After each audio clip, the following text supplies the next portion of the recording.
Hello, hello, hello, everybody. Give me 1 second. I'm just trying to log into everything. There's so much for me to log into.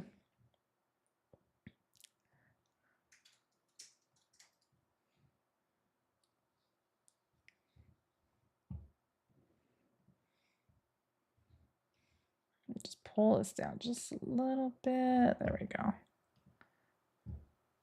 Now I can see everybody. All right. Happy Sunday. It is our weekend. It is officially the Sunday shift. So if you are new here and you've never heard about the Sunday shift, this is our time to get together, talk, be real, right? Full transparency about healthcare, whether it's ATITs related, pre-nursing related, nursing school related, or maybe you're in the process of becoming a new grad and you're just trying to figure some things out. So this is your time with us. We usually do about an hour every single Sunday to answer any questions that you have, provide any mentorship that I could provide to you, hopefully make you feel a little less anxious when it comes to healthcare. So yeah, this is our time to get together and figure out all things healthcare. If you don't know who I am, my name is Nurse Cheung. I've been a registered nurse now for over 13 years. My background is primarily critical care and emergency medicine. I've also done things like travel nursing, PCU, med surge, nursing education, nurse management, corporate nursing. I've done a lot.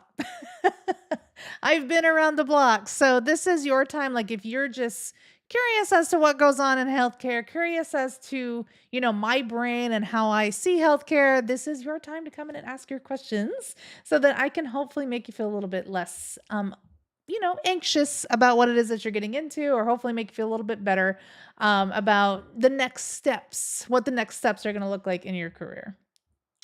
So hello, hello, hello, Michelle. Hello, Kimber. Hi, Edna. Hi, Jenny. Hello, Mariah says, I passed my T's. You're welcome, Mariah. Huge congratulations to you. I'm so proud of you. And Jacques says, I took my T's yesterday and I didn't pass the math section. Oh no. My biggest advice when it comes to the math section is practice makes perfect. The more practice you do, the second nature it'll become in your brain, and the easier you'll start to grasp concepts when it comes to those specific topics in math. You've got this. You've got this. Don't give up. You're so close. I got an 86 on my T's. Your class gave me hope, and I got admitted to my program starting in fall. Huge congratulations to you.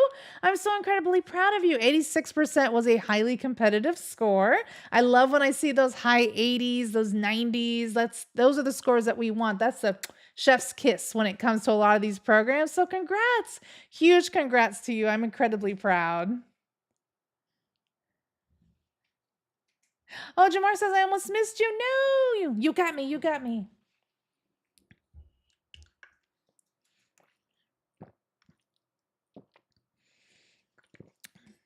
Which stethoscope, do you recommend for a nursing student? Great question. Here's the deal. Stethoscopes last a really long time. I actually still have my stethoscope from when I went to nursing school. It's incredible how long I've had it, and it still works. So this is what I recommend. Instead of like wasting money on like the more cheaper stethoscopes that aren't going to necessarily get you to where you need to be once you become a nurse, I say spend the money now. So I always recommend Littman is like my big key when it comes to stethoscopes, just personally, because I've seen just the tremendous ability that they have when it comes to like actually hearing the heart sounds, lung sounds, things like that. I personally have a cardiovascular 4 is what I have, just because I work in a cardiovascular type of unit. So it's really important for me to hear heart sounds. But I would say like a 3 or up, like a classic 3 or up is going to be key. And it's going to last you a long time. I mean, I've been doing nursing, if you count like nursing school days, 15 years. Right? 15 years when you count those two. So I've been using that same stethoscope, and it's just recently that I switched over because it was just getting it needed a little love. But yeah, that's what I would recommend.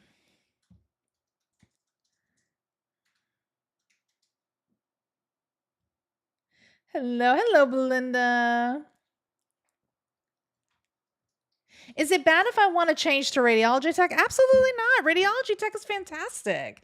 I don't think there's anything wrong with that. Here's the deal. A lot of us get into healthcare and realize that it wasn't what we initially thought it was. For example, me, I originally wanted to be a nurse practitioner. I said from the beginning of nursing school, I'm going to do my time and then I'm going to go back to school and become a nurse practitioner.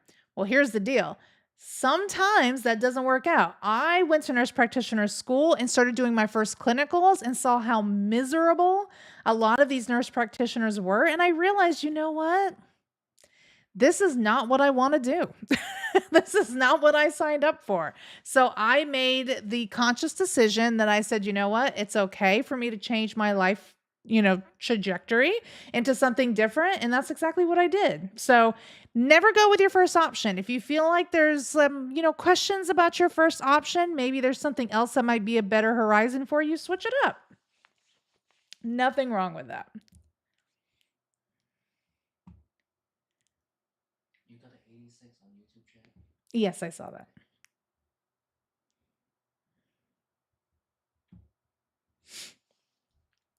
Let me see. Hi, Noi. Evie takes their teas on September 24th. You bought the study guide and the practice question bundle. I hope that you love it. And it says, can I go from LPN to BSN without RN? So basically when you go from LPN to BSN, do you basically need to do your associates? Because you're going to get your RN when you do your BSN. Do you need the associates? You don't have to. There is a bunch of accelerated LPN programs to RN programs out there that will let you do your bachelor's program.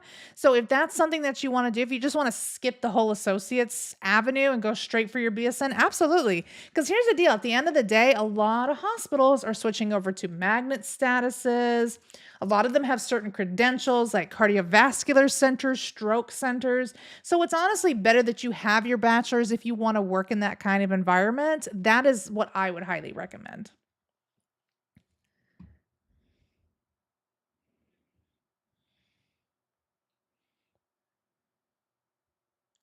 Michelle! Oh my gosh, I'm so proud of you! Michelle, I was going to wait till tomorrow and tell you, but I passed my T's with a 91.3. Your study guides helped so much. Oh, Michelle, I'm so proud of you. Oh my, if I could scream right now, I would. And you get 94 in the math, which is fantastic, highly competitive. Oh my gosh. Huge congratulations to you, Michelle. It's over. It's over. That is a very competitive score. I have no doubt that you're absolutely going to get into the program that you want, and I'm so happy for you. Oh, Michelle, I'm going to miss you. You make sure you stick around. I want to hear from you. I want to hear how everything's going. Oh. That is a great score. So someone asked, how would you start practicing for the T? She got our study guide, love it, but how can she remember all of it? So so the question is how should I study for the T's? I've already gotten the study guide and things like that. How should I retain the information, basically, is what it's asking. Yeah, all the information. How to retain all the information. So here's the deal. You're probably not going to retain all of the information if we're being completely transparent, because at the end of the day, there's just too much information that's on that test. Let's be completely transparent. So my biggest recommendation to you is, like I tell everybody, take your practice test, see specifically what areas you're struggling with, and then spend 80% of your time studying the areas that are more difficult for you. Because at the end of the day, that 80%, and you can ask Michelle, Michelle knows this, that 80% is going to boost your score up to where it is that you need to be in order to be successful when it comes to the T's. If you're spending all your time trying to study everything and anything, you're probably going to put yourself at a disadvantage because there's just too much information to know. So study the stuff that's more difficult. That way, when you come across those types of questions, you'll be able to answer them on the T's and boost your score up because you studied you studied things that were important to you, not necessarily everything. What do you think a competitive score for the T's is to get into an accelerated ADN program at my community college? Great question. So it depends on your school, unfortunately. So some schools will require that you have either a competitive score or not competitive, a comprehensive score, like a certain comprehensive score, say like maybe 80% or higher, could be less than that. I know a lot of accelerator programs tend to have higher scores. That would be one thing. They could also look at individual scores. So they could look at your math, they could look at your science, and then weigh those more heavy in comparison to other ones. So you also have that type of situation. My biggest recommendation to you when it comes to accelerated ADN programs is that you look or try to obtain scores that are going to be higher than most. So if you can get in those upper 80s, 90s, I think that you're going to be set. But again, depending on your program and what it is that they want, highly recommend that you speak with your program advisor just to see if they have like a better idea of what would be good for you.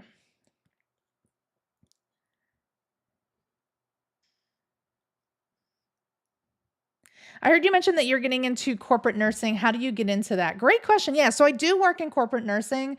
I'm a regional critical care training program manager. So I do a lot of training program implementation programs when it comes to ICUs, PCUs, ICCs, things like that, intermediate cares, things along that line. So here's the deal. Years of experience makes perfect when it comes to wanting to move up into the corporate ladder. So with me, I've been a nurse now for over a decade, right? So that obviously helps me. And I had a background as a bedside educator previously prior to getting into corporate nursing. So that also helped me tremendously. So really you need to look at what your goal is. If your goal is to become a corporate nursing educator, some corporate manager, whatever it looks like for you, get into the lower hospital unit types of management roles first. Get your time in, put your time in, build your resume, and then work your way up. That would be my biggest recommendation. My career path, just so that you all know, is I went into bedside nursing for a PCU first. So that's what I started doing. I started to do PCU educator, and then I went into like a CVICU educator type of position. Then I found another educator position where I was getting both PCU and ICU. And then eventually I got into a corporate role as a training program manager.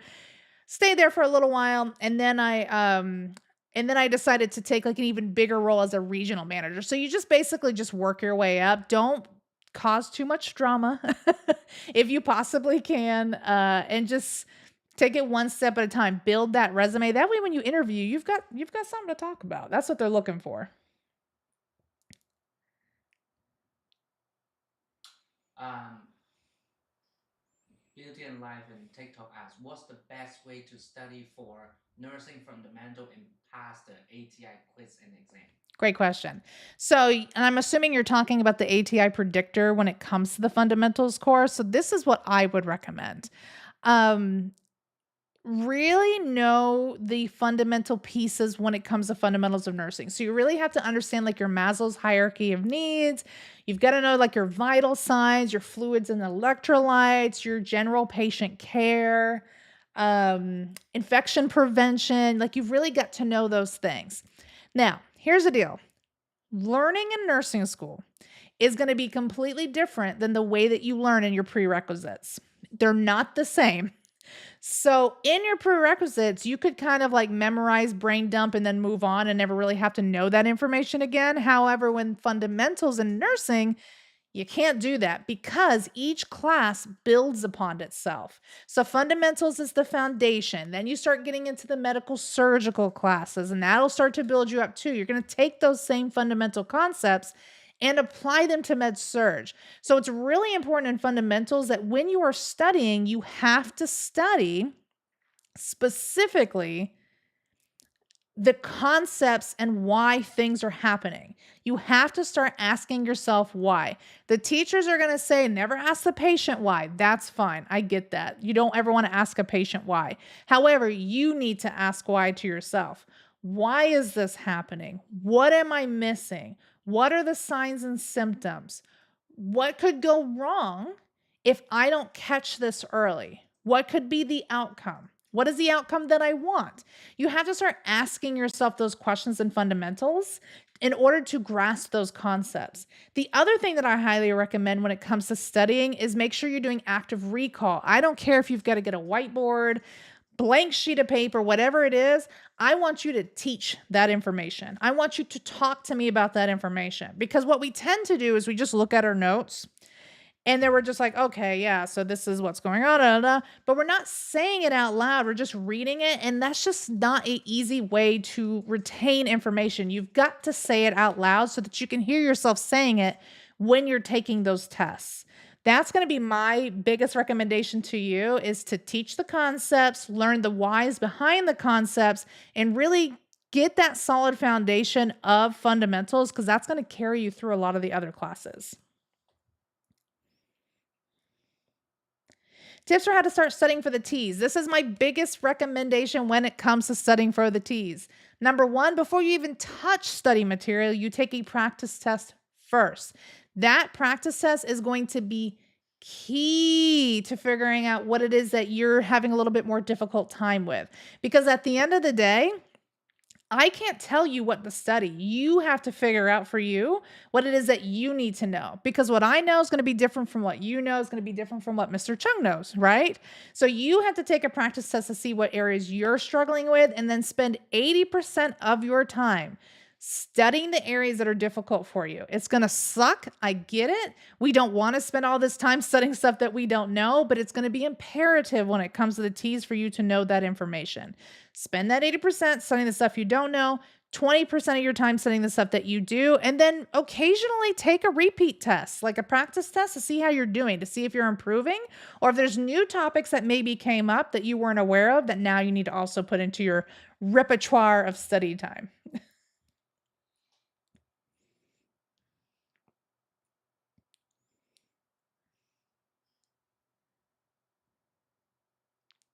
As somebody who hasn't taken A&P in chemistry, what study method do you recommend? LPNTs. So just so that you all know, we all take the exact same T's.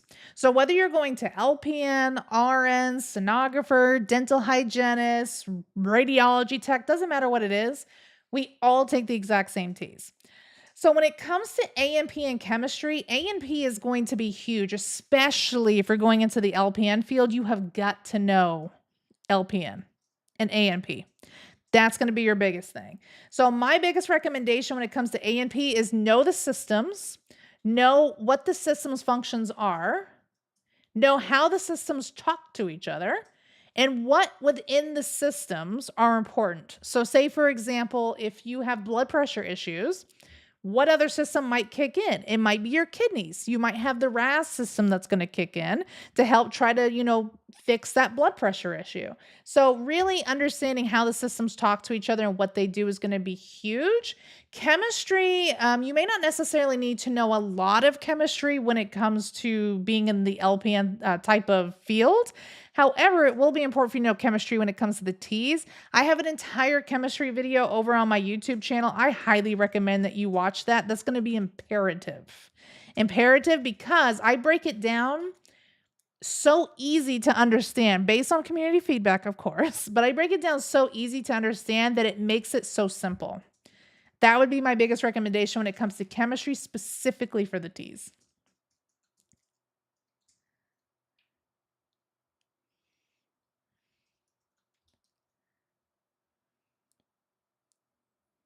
English language is no joke. I completely agree with Michelle. Here's the deal, y'all. Do not fall asleep on the English language section of the T's. It is going to be one of the most important sections for you to know when it comes to ATITs. Why? Is because we tend to spend a lot of time studying reading, math, especially science, if we're being completely transparent, but not a whole lot of time on English and language usage. And what happens is we get to the end of the test and we're like, oh crap. What is this test even asking me right now? And that's where I see a lot of people end up not being successful when it comes to the T's is because they didn't spend a whole lot of time studying that section. So very important that you know that because that will sometimes be the key determination if you pass the test or not. Dia on TikTok Uh-huh. just passed the test DEA with a heart on TikTok at the end. Oh, there we go. OMG. Your heaven sent you helped me pass my T's. You're welcome day. Huge congratulations to you. And then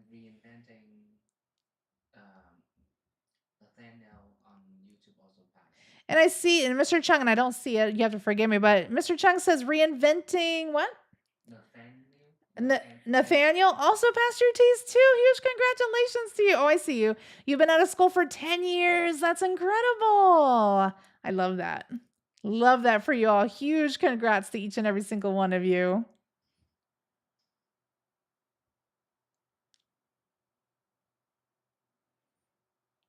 How do you learn? You have to learn to do head to toe assessments for fundamentals. Depends.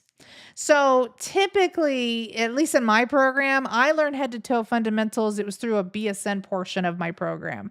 Um, you do learn a lot of skills when it comes to fundamentals. Head to toe absolutely could be one of them. Sometimes I have heard some programs leave it for medical surgical concepts, just simply because of the fact that you may not necessarily see a patient your first semester, so they leave it to a little bit later.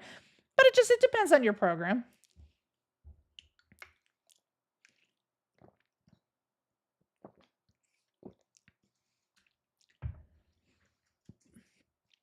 Day says, would you recommend, excuse me, would you recommend me staying in Florida after I get my LPN? I was thinking about moving to Texas. Ooh. Well, first of all, I have a lot of experience with looking into moving to other areas. So I have a pretty good insight on Florida and Texas. So this is what I will say. Florida has gotten a little bit better when it comes to the pay scale, when it comes to LPNs, if we're being completely transparent. They used to be pretty bad, but since COVID happened and everything, it really has bumped up the need for LPNs as well as their pay scale.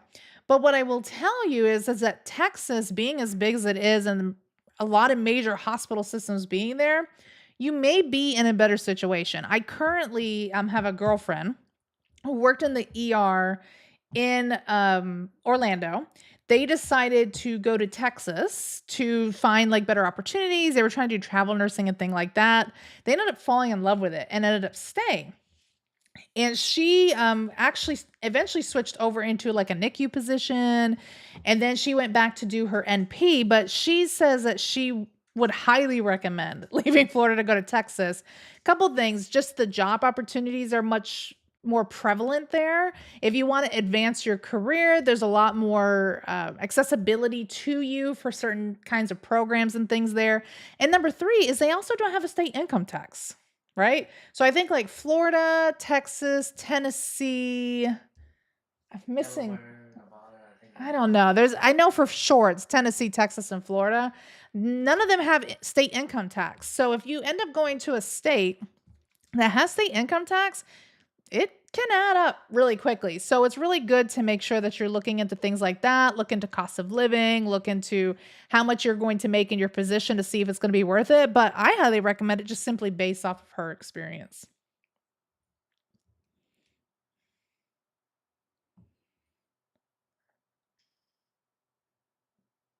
Do you, do you know why they removed the allied health version of the T's? I wasn't aware that there was a specific allied health version of the T's. It's just a different way to calculate score. Oh, it was just a different way to calculate Yeah. score. Oh, So it's the same T. I think the thing we always took the same T's. They just maybe calculated it a little bit different based on what Mr. Chung was saying. So why did they move it? I think the thing is that they're trying to hold everybody to the same standards. So here's the deal. If you originally wanted to do allied health and then maybe took your T's and realized you wanted to do RN instead, the calculations were different. So they weren't able to like recalculate your previous allied health scores to make it specifically to what you would need for like maybe like an RN type of score or like a nursing. I'll just say nursing type of score. So then you would have to retake the T's again. So to alleviate a lot of that headache of what people were probably experiencing when it came to that is they said, you know what, let's do away with the different ways of calculations and let's just make one standard test that everybody takes. And then that's just going to be the test. So that's most likely the reason. Don't quote me on that. I'm not 100% sure. That's just what I'm assuming based off of things I've heard.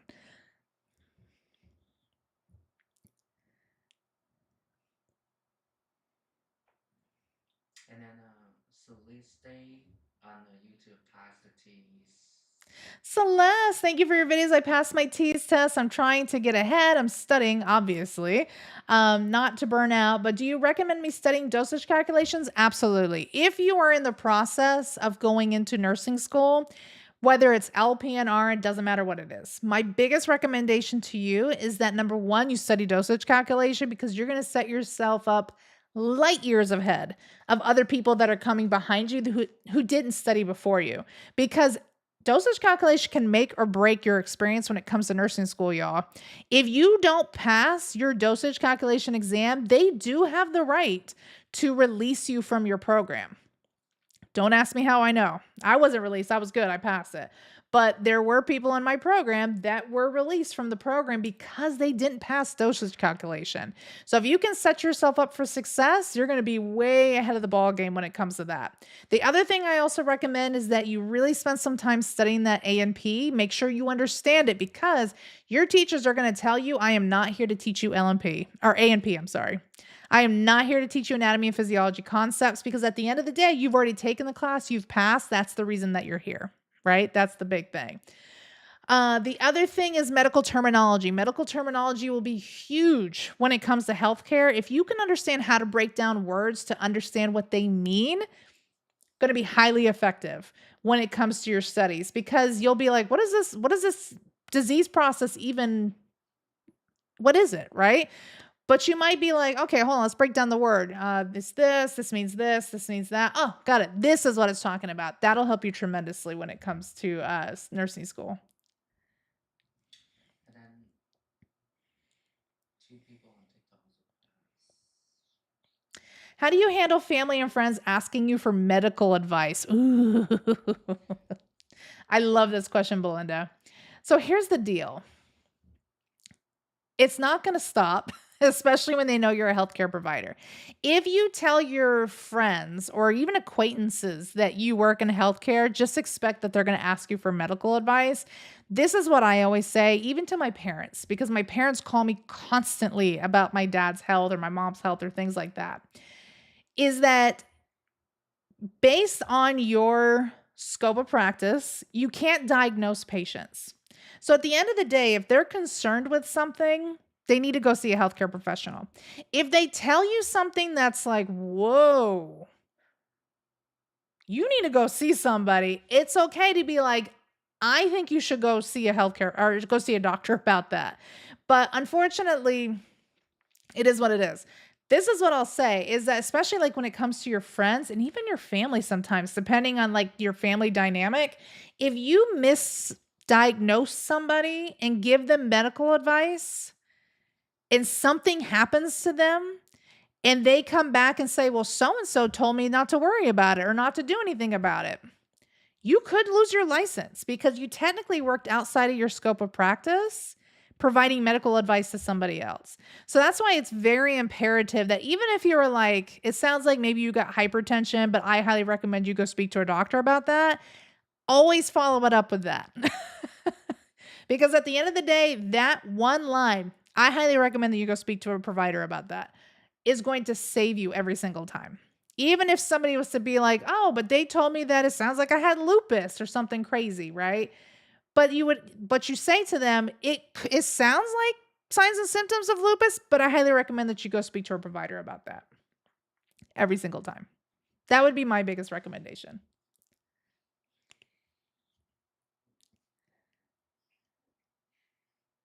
Casey the Ripper pass on TikTok. I see Casey pass on TikTok. Huge congratulations to you. Michelle also pass on TikTok. Michelle passed on TikTok. I see that Rose finished her first week of her practical nursing school program. Huge congratulations to you. Nafessa did dosage calculation as one of your prerequisites. That's good. That's fantastic. Thoughts about getting my ASN in the LPN program, 2-year program, then doing an ABSN program. That's great.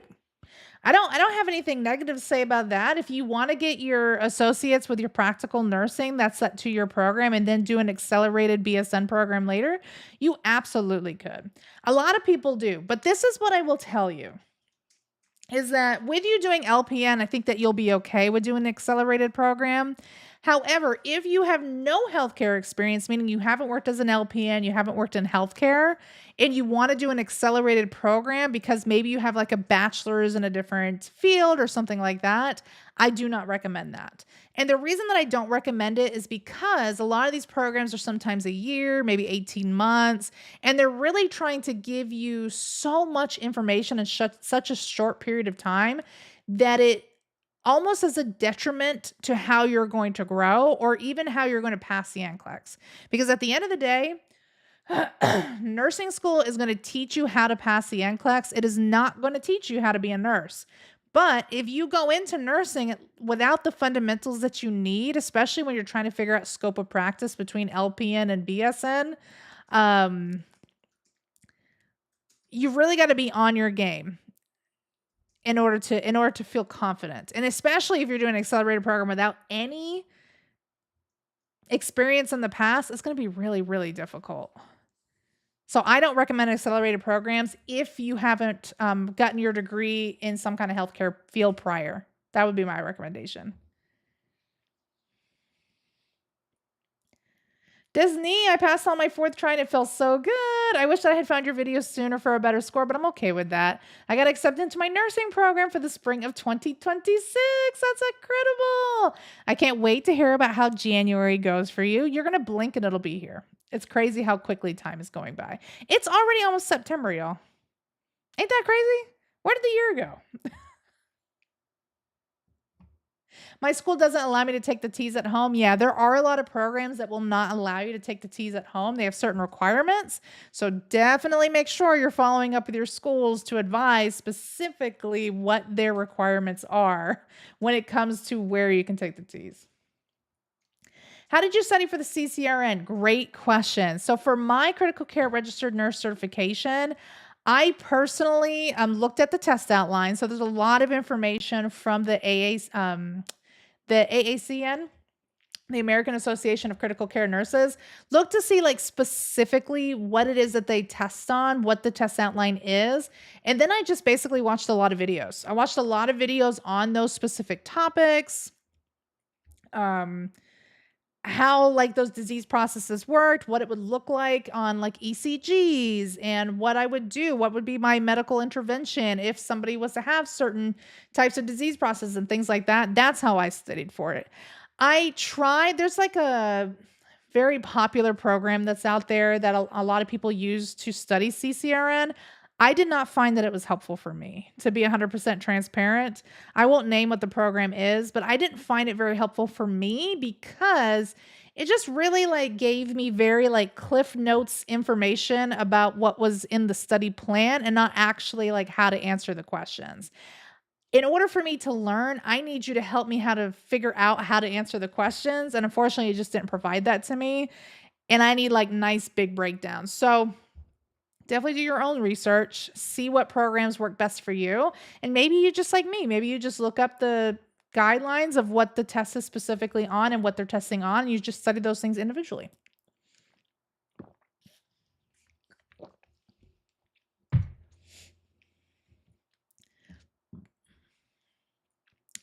LVN's program is are you Mandy, are you asking if the LVN programs in California are worth it? Or is a statement? Or are you making a statement? I'm confused. So Al on TikTok asked, have you worked in the hospital before? Who, me? Have I worked in the hospital before? Yes, I'm one of the few nursing creators out there that have worked in the hospital for a long time at that. So my background is I worked in the hospital setting as a bedside nurse specifically. I worked in the hospital setting from 2013 all the way up until 2020. I was at the bedside. I did travel nursing. I did PCU, ICU, CVICU, ER. ER and CVICU I'll tell you, will be a majority of where my experience was. But yes, I worked bedside in both of those fields. Then in 2020, I switched over to being a bedside educator. So still in the bedside, but doing the educator role. And I did that from 2020 until 22. Ish 23. Yeah, And 20, you, like at the end of 22, maybe the beginning of 2023, somewhere around there. And then I switched into the corporate role where I'm still at. So, have I worked in the hospital? Yes, for a very long time. Yeah, there's a lot of I'll say creators out there that never actually worked in the hospital setting. There's also a lot of creators out there that aren't even nurses that are teaching nursing content. just got my prerequisite to get my ASA and any advice. Been out of school for 12 years. Just started your prerequisites to get your ASN. Any advice? Been out of Oh, school for a little bit. this is what I'll tell you is that when it comes to studying specifically for your prerequisites, it's a lot of like memorize and brain dump and then move on type of situation when it comes to your prereqs. The most important ones that you will need to dive deeper into is going to be like your microbiology, your A&P, your English. If you have to take English classes, that's going to be really huge too for you as well, just because you're going to have to learn how to write papers. That's going to be huge when you're in healthcare. But really just like use your resources. There's a ton of YouTube videos online that'll go over different concepts for you. There's a lot of different like study material for certain classes that are out there too. Like just really grasp onto your resources. I will tell you, don't spend a whole lot of time in the textbook. That's just me. I know that that might be like a, like, oh my gosh, Nurse Chung said didn't read the textbook. Yeah, Nurse Chung said didn't read the textbook.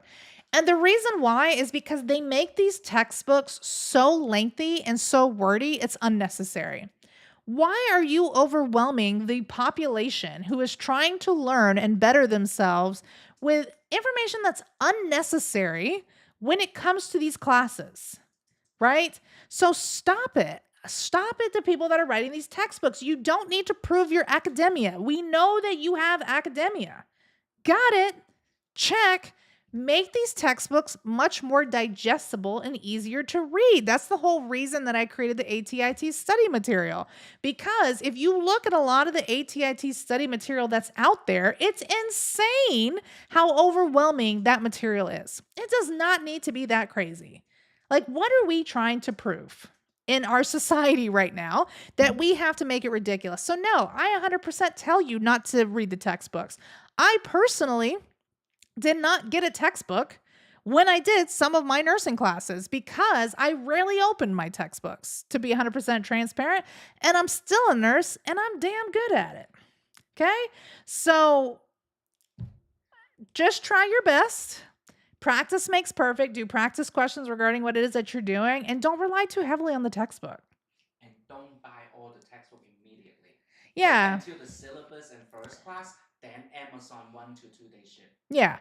Don't buy all, and then Mr. Cheung brought up another good point. Don't buy your textbooks if you have to buy them, if they force you to buy them. Don't buy them immediately. Wait a little bit, see what specific things that they're actually using. Because what you'll find, especially when I was in nursing school, is that you'll have like 10 textbooks that they recommend and you only use 2 of them. So now I just wasted all this money on buying all this stuff that I'm never going to use because I bought it from the bookstore at the school and they don't take the books back. So yeah, wait until you see specifically what it is that they're using and then buy it. Highly recommend you at least get the Med-Surg textbook. It is important when it comes to nursing school. But prerequisites, I never bought any of those books. No. I hate to go on a soapbox, but I'm going to do it. Textbooks make you feel dumb. It really does. Textbooks make you feel dumb because they're just unnecessarily hard. They don't have to be that hard. Do you know what I'm saying? So at the end of the day, if you can get by without having to get the textbook, I highly recommend it. I would rather have something where it has more practice questions on practicality and rationales than spending a whole lot of time on a textbook that's going to overwhelm me because I have to read 140 pages because that's one chapter. No, absolutely not. Sorry, I'm done. And Noe brings up a good point. I stick with one material because it's too confusing to study. I agree. Because when you try to go, oh, I'm going to get this book, I'm going to get this book, I'm going to get this book, and then you're trying to study all 3 of those books at the same time, you're just going to overwhelm yourself because a lot of textbooks are not always accurate, right? Not always accurate based on current standards. So Get your one material and stick with it. You're going to be fine. Oh, he says, I'm learning more from your videos than I ever did in my prerequisites. And that's the point that I'm trying to make, right? Is that when you're doing prerequisites, don't even waste your time on a lot of the study materials and things that you need to have. Of course, there's certain things like when you have labs, you have to purchase like a lab key or something in order to like submit lab documents and stuff like that.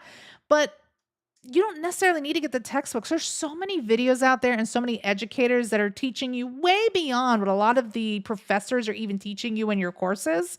That's going to help you tremendously.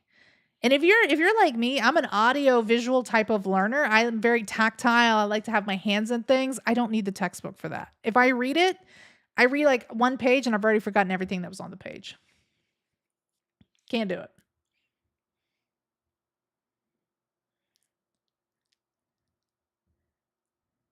What is the difference between whatever they can buy and the YouTube videos on your channel? Oh, Sometimes. like my tease material? Yeah, and the YouTube channel. So, great question. So, my YouTube videos help you break down a lot of the conceptual topics when it comes to the ATITs. I'm giving you kind of like a little starter to get you started. My materials specifically that are in my store continue to help you break down those concepts. Because let's be honest, sometimes one video is not going to do it. And sometimes you don't want to spend like an hour watching other videos or trying to filter through a whole bunch of information just to find specifically what it is that you need to know. So that is why I created the study guides, is because what it does is it builds upon the videos. So normally when you get ATIT's material, the material is very overwhelming. There's a lot of additional information that's unnecessary. They haven't updated any of that information since ATIT's 4 because I don't know, they're lazy. Who knows, right? Who knows? So my material is different in the fact that I interview students have come before you that have specifically taken the test and have given feedback on it. That's number one. Number two, I'm constantly updating these guides because I do not want you to fall behind, knowing that there's all this additional information that's being released now from ATITs that wasn't even talked about even in their general guidelines. There's like this new thing on like ears and how like we hear sound and the vibration that happens within our ear. Not covered anywhere. Nowhere. And I had been saying for like a year, maybe even 2 years, that you don't even need to know that information. And now it's starting to pop up. So we're constantly updating it. We're putting new information in there. We've got also practice questions. And what makes the practice questions different is the fact that I broke it down by topic, not the main idea. So for example, if you look for reading practice questions, it's going to be a whole bunch of reading practice questions that are all mishmashed together. And that doesn't help you learn. The way that we did is we broke it down by the subtopics. So say in reading, you're struggling with like trying to find main idea in a paragraph. I literally have a whole bunch of questions that are just on that particular part so that you can study that particular section and gain the information that you need to know in order to be successful in that section instead of spending a whole lot of time just trying to find specific questions on what you need. Nurse Cheung doesn't have time for that. We don't have time for that. Right? So I made it very easy to understand, very easy to know. But yes, it does go further than the videos will. The material specifically. What did orientation as a new nurse look like? Ooh, I love this question. So this is what I will tell you. If you are a new nurse or you're about to be a new nurse, this is what you can expect. Depending on what floor you go to, you're going to have a certain acuity. So typically in medical surgical, you'll have anywhere from 5 to, I want to say maybe 8 patients on a really bad day. Hopefully not every day. Usually it's like 5 or 6. In a PCU setting, you could have anywhere from like 3 to 4. And then in ICU, you could have anywhere from 1 to 3, depending on how stable the patient is. So what you do as a new grad orientee is that you build yourself up to the specific patient acuity you need in order to be successful to come off orientation. So during that time, you're going to learn a lot of different concepts. If it's a good educator that's assigning you specifically patients that you haven't necessarily seen before. So you could see I say like an ICU because I worked in CVICU, you could see anything from, cardiovascular cabbages that are coming out. That's valve replacements, coronary artery replacements. You could see like a bunch of like post PCI patients. You're going to see like all these different kinds of patient acuities during your orientation period. And as you go every week, you should be sitting down with your preceptor and your nursing educator to go over how your week was, what your strengths are, what you're still struggling with, how we're going to get you there the next week, so on and so forth, so that they can build up specifically the types of patients and things that you should be seeing. What I will tell you is that you're not going to see 100% of the patient population in your orientation time. That's what I will tell you. So during your orientation time, sometimes that could be 6 weeks, sometimes it could all go all the way up to 24 weeks, depending on what acuity it is that you're going into. You won't see 100%. You maybe will see like anywhere from maybe 70 to 80% of that patient population. What you need to have in order to be successful is you need to know who your resources are and who to call if something is going wrong. That is the biggest thing when it comes to preceptor orientee kind of relationship and passing you off to being your own individual nurse is, do you know who to reach out to if something goes wrong? And do you know who to talk to if you see something you've never seen before? That's the biggest thing. But that's typically kind of what your orientation is going to be. You're going to see a whole bunch of different stuff. Sometimes you may have to take like educational classes or simulations, depending on like the program that you're going through. There's just like a whole bunch of pieces to that in order to get to the end. What I will tell you is that when you get to the end, you're not going to feel prepared. Nobody comes off orientation and they're like, I'm good. And if you do feel like that, that terrifies me as an educator. Because if you feel like you are okay and that you're going to dominate this and that you're not a little scared, just a little scared, that's what terrifies me. I did have one orientee a long time ago who will remain nameless that came off orientation and was like, I'm good. I'm great. Nothing's running my day. And then this individual, because I'm not trying to name genders or anything, this individual ended up harming a patient, AKA the patient expired because they didn't do any examinations on the patient. They never checked on the patient. They never did anything for this individual. And when their heart alarm was going off, they unplugged it from the wall. And then when our ECG room called to ask like what was going on, they had advised that the patient refused it, which was inaccurate. So those people terrify me. So don't be those people. If you're not a little scared coming off orientation, we did something wrong. We did something wrong. So just be very mindful. Megan on Facebook passed with 77.3 Friday. Math video helped a lot. She wanted to boost her science score again to get a better score. Perfect. Where is it on? Facebook? Facebook. Megan, pass my teas with 73.3% Friday. Your videos on math and live videos with your husband helped tremendously. I want to boost my science scores so that I'll be hitting your videos for this. That's great. Remember, we're going to be back tomorrow with science. We're going to be covering a lot of chemistry. So hopefully that's an area that you need help with. We will be covering that. And then it's microbiology on the T. Is microbiology on the T's? Yes, it is to a certain extent. A lot of like microorganisms when it comes to viruses, bacteria, protozoa, animals, like different things like that will be on the T's. How those disease processes infect, how they spread, things along that line, all of that will be on the T's. So some parts of it will be, but not everything. I hear people that cry after orientation. And hey, you know what? That's okay, right? Because here's the deal. Healthcare is stressful. Healthcare is not, always the easiest field to be in. You're going to have patients that are going to yell at you. You may have patients that fire you. You may have patients that might expire on you. I mean, honestly, you could have so many things that happen to you that will tear apart a little bit of you on the inside. But then we just come along as like your healthcare besties and we just kind of fix that a little bit. The scar is still going to be there. You're still always going to remember those moments, but you're able to look back on it and laugh a little bit, not necessarily about like patients expiring, but like patients that have like fired you or yelled at you. You're able to like go back and kind of laugh in those moments and be like, wow, I was in a completely different place at that point in time and I am no longer there. You're going to reach a point in your life in healthcare where you're going to be like, go ahead, yell at me. Okay, you done? You feel better? All right. Now let's move forward, right? You're going to reach that point. It's just going to take you a little bit to get there. Can someone ask the brief list of stuff in each category of the teas? Oh, CA, that would take me forever. That would take me forever. I don't even know if I would be able to get through that. There's so much that's on the teas.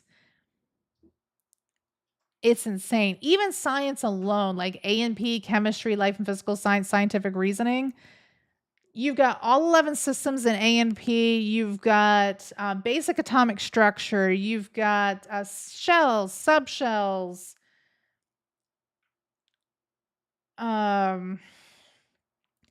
pH balance, how ions interact, how we lose and gain electrons, different types of oxidations and reductions, and chemical equations and reactions, and that's only like a piece of it. Life and physical science, all about biology and the different types of kingdoms and what the different organisms fall in each kingdom, and like mitosis versus meiosis. I mean, honestly, there's so much. I'm not even touching the surface.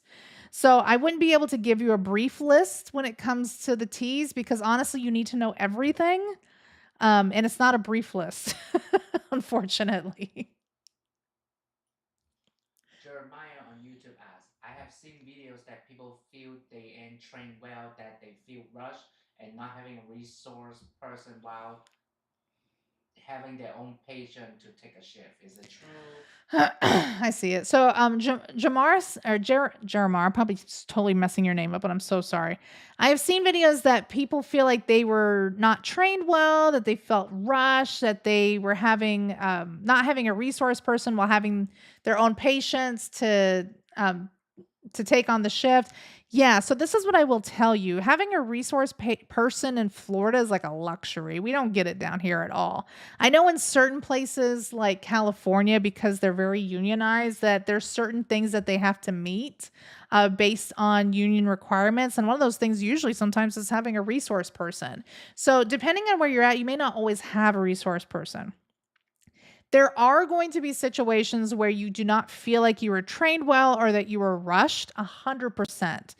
And that could be a couple different reasons. One of the reasons could be is that your preceptor was voluntold to precept you, meaning that they weren't necessarily a regular preceptor. They were somebody who you were coming on board, and unfortunately they didn't have any regular preceptors left, and you kind of like got stuck in a situation that kind of sucks. And it happens. It's not great, but it happens. Or it could be the fact that you have a brand new nurse teaching a brand new nurse and they don't know everything yet. It happens all the time. I will tell you that because of the way that healthcare is now, not the way that it was when I first started educating, but the way that it is now after the whole COVID pandemic, is we don't see the really, competent, older, been in the field for a long time kind of preceptors anymore. So you do have a lot of babies teaching babies. And I think that's why a lot of the babies feel very like rushed. They don't feel trained. And then you also have things like administration that's going to come after you. Like, for example, as an educator, I had administration that would say they only get 4 weeks of orientation on PCU. And I had to push back on that because as a high acuity PCU, you saw so much in 4 weeks. There was no way in 12 shifts that you were going to be prepared to come off on your own. It happens. So it could be a preceptor issue. It could be administration's issue. And unfortunately, sometimes you can't argue with administration in certain situations. It could be a number of things. So does it happen? Absolutely. But this is what I will say is if you're in a situation where you feel rushed, you don't feel like you've been trained enough, and you're speaking to your educator or your manager and they're basically like, I mean, you're ready to go. We've got feedback from your preceptor, you're ready to go. Like, we think that you're ready to come off orientation. If you don't feel prepared, it's okay to leave. It's okay that you maybe put in like 4 months or 2 months, maybe like 4 months, whatever it looks like, and you just don't feel prepared. It's okay to leave. And it's okay in your next job where you go to when they ask you what happened at your last job to say, I felt inadequately prepared when I came off orientation. And you can talk about it. You can say, hey, I was only given 12 shifts. This was a high acuity PCU. I didn't feel prepared. I kept informing my managers throughout my time with them that I did not feel prepared. And that is unfortunately why I left. I worked too hard for this license. I don't want to harm a patient. That is not why I got into healthcare. And we will completely understand that. We will. But unfortunately, it happens. Unfortunately, it happens. I got pushed to the brink, which is the reason why I left bedside nursing. Bedside nursing education is because I kept advocating for my nurses, and I kept getting pushback from administration saying, we don't have the budget. We don't have the budget. You need to get them off training. I don't care. It was basically like we just needed bodies. And I hated that. I hated that. So I left and I went to another organization where that was not what they wanted. They wanted you to feel prepared. They wanted you to feel good about coming off orientation, and it was a much better experience for me, for my mental health, and for the orientees' mental health too. But yes, it does happen. What I will tell you is there's so many jobs out there. You will find another one, and you will be in a better place most of the time than you were before. You just got to find it.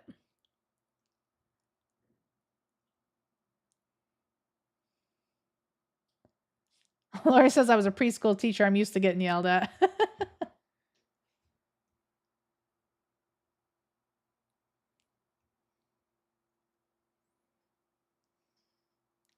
Did you go from RN to MSN? So I didn't do RN to MSN. What I did do was I did my BSN. So I did a concurrent program with Seminole State College and UCF.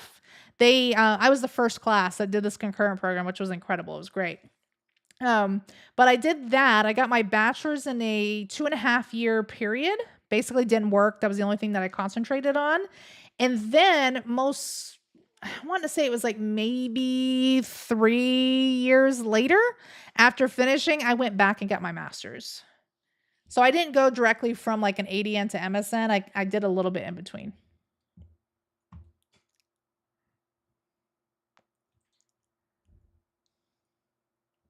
Any tips for me? I start nursing school tomorrow. Have fun.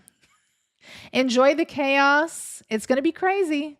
It's going to be like nothing you've ever experienced, but it's so much fun once you figure it out. The first little bit, you're going to be like, what did I get myself into? Why did I do this? Why did I do this to myself? But once you get past that and you figure out how to study, you meet your people, you're going to be fantastic.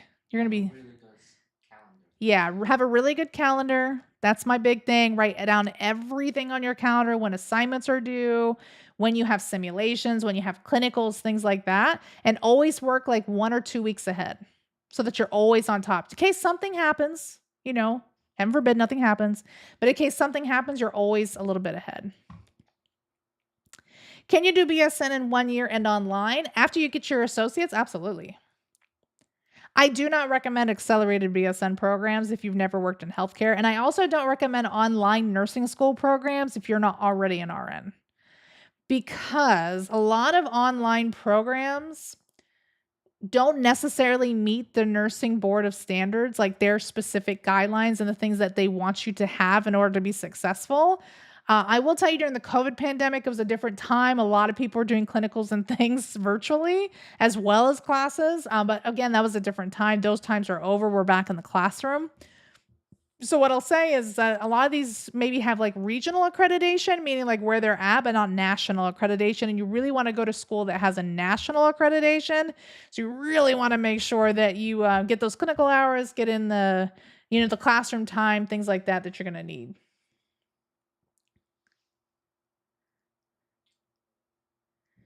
Michelle says, I asked as my first question, I was taking the tease, why am I doing this to myself? I agree. I did the same thing. You'll get in this field and you'll be like, why am I even in this? Why am I doing this? And then you'll realize. Dot have like double question. on TikTok. What do you think about getting a job at a phlebotomy? What do you think about getting a job in phlebotomy if you're unsure about nursing? Nothing wrong with that. There's a lot of great phlebotomists. There's a lot of like phlebotomy certifications out there that you can get in order to work in the healthcare setting where you're going to access different types of lines and insert different types of lines. Typically, you can do depending on like the type of certification, you can do like pick lines. You can do those things. You can do IVs. You can do blood draws, things like that. There's nothing wrong with that. And then you know what? To be honest with you, it gives you a really good idea of what healthcare is because you get a really good idea of like the patient populations you can see, what's going on in the general vicinity of the hospitals, what it's like working with administration, things like that. I think that's going to be huge for you. And I saw that you said, I just want to know more. I want to be more familiar with the medical field environment. Yeah, same thing. It's going to get you, you won't, I'll say that you won't necessarily be as intimate with it as if you were like a CNA or something like that because you're only doing like one specific role where it's just like either putting lines in or collecting blood draws is like the big thing. Um, but you will absolutely get exposed to it, and I think that you'll have a better idea of looking at it. Doing phlebotomy. Barry passed her T's first try with a video on 83 on TikTok. Barry, I just wanted to say thank you for your videos. I passed my T's on my first try with an 83%. Huge congratulations to you, Barry. I'm so proud. That's great. Make sure you take time to celebrate. That's a huge win. No, Noah, you're going to be fantastic. Don't say that to yourself. I know you're going to be great. I can't wait to hear about it. Avery, maybe I'm butchering her name. What do you think about the direct entry MSN program for non-nursing majors? Oh. Depends on how long it is. Here's what I'll say about direct entry MSN programs. So with a lot of these programs, like I almost did a direct entry, not direct entry, but I almost did like a DNP program where I would finish my MSN first and then immediately start doing my DNP. If I was to do the nurse practitioner field, my biggest concern with like direct entry is because like it's just like back to back to back to back. Like you finish a degree, you get your license, you go to the next thing, you start doing your BSN, then you go to your MSN. It's a lot of schooling without a lot of experience. I think that's what I'm concerned about with a lot of these direct entry programs. Is sometimes depending on the program, you can't work even when you finish your degree. So if you like, say for example, you wanted to do a direct entry NP program where it takes you through that whole process all the way until the end of your NP, it's a little scary because you may have necessarily never worked the bedside or seen like different patient acuities. And then you become an NP and you're like prescribing, like you never got the initial experience, the foundational experience. So that's what my biggest concern is with some of these programs is that when you don't get that experience, and you just keep doing school until you eventually finish whatever it is that you wanted, you may not necessarily have the competency that you would have had you just at least put a couple years in before you went back to school, if that makes sense. That's what my biggest concern is. They're not all like that. Some of them will give you a break in between, but there are some that'll just be like back to back to back. I did work with like a nurse practitioner that went that route many, many years ago. Many years ago. She no longer works at bedside anymore or nurse practitioner. She just couldn't like handle it. Like she didn't know like how to like converse with patients. She was having a really hard time with that. She didn't know how to use like IV pumps was like really difficult for her. She would like keep changing the nurses' IV pumps in the ICU setting, which was terrifying, especially with like high risk drugs. There was just things like she didn't necessarily know because she never experienced it and she didn't do it in like maliciously. It's just that she just didn't know. And that's what like my big concern is. And that's why I'm kind of like iffy about those types of programs.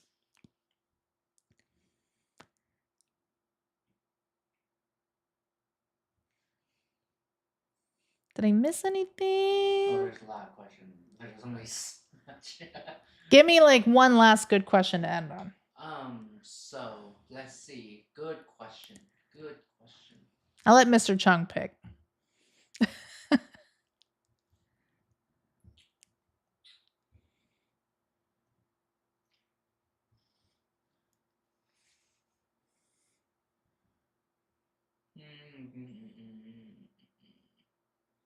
Well, Mr. Cheung's looking, I see that somebody had an AMP professor that recommended they study the slides, textbook, and watch videos in the Pearson app, and his exams were like level 2 and some level 3. He was a nightmare. Yeah.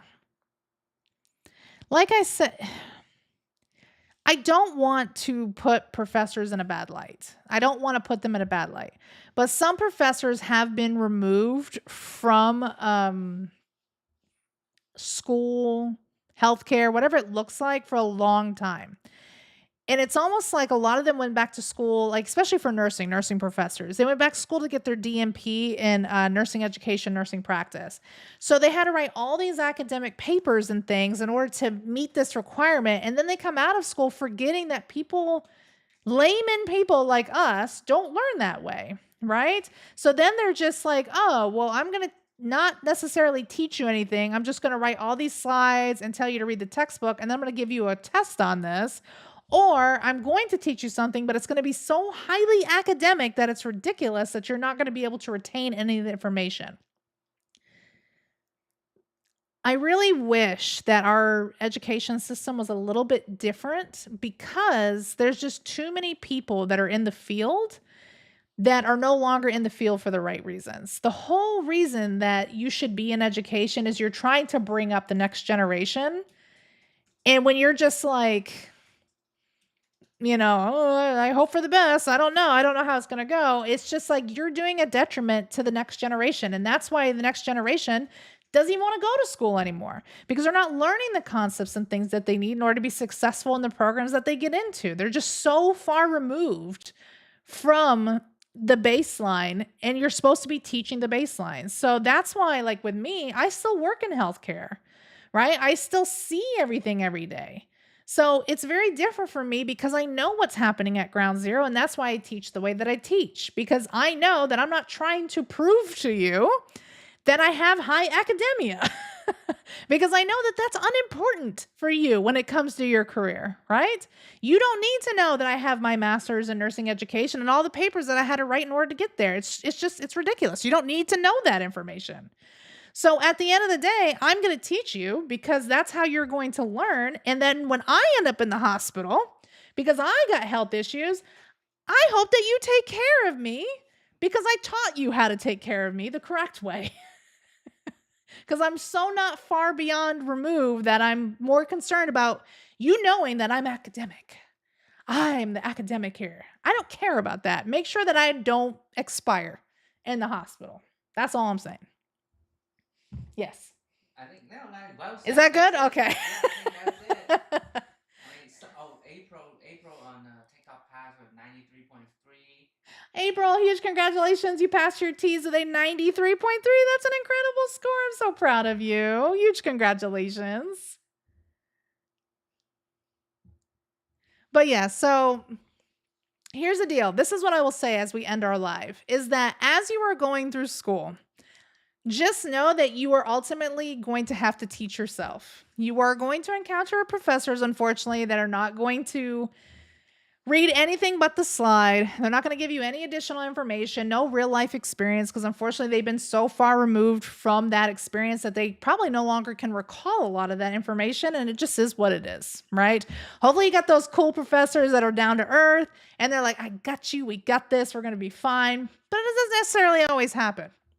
So just know that you are going to have to teach yourself, and that as you're going through school, if you're going through nursing school, Nurse Cheung is going to be here to help you along the way, because I don't want you to get left behind. I want you to take care of me when I'm old, and I want you to replace me in my career and build amazing programs and things that are going to help the next generation. So that is my why.